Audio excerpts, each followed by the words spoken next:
Բարև ձեզ։ Ցանկացած սթրեսային իրավիճակում փորձեք ինչ-որ բան նկարել։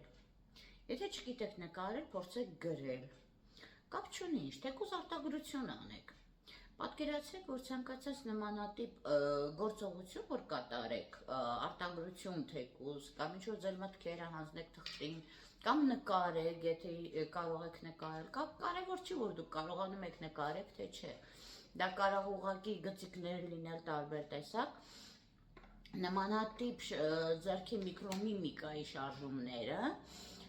նկարչության կամ գրելու հետ կապված հատկապես, թեթևացնում է սթրեսային վիճակը,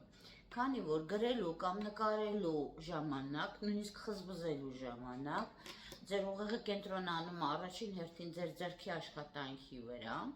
երկրորդ հերթին ինքը կենտրոնանում է ձեր մտքերի վրա, եթե գրում եք կամ նկարում եք,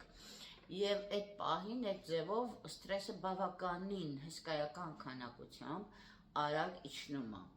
եւ տվյալ իրավիճակում, տվյալ սթրեսից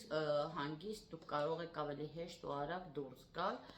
որը բնականաբար հետագայում, եթե դուք դուրս չգաք, կհանգեցնի տարբեր տեսակ փսիխոսոմատիկ հիվանդությունների։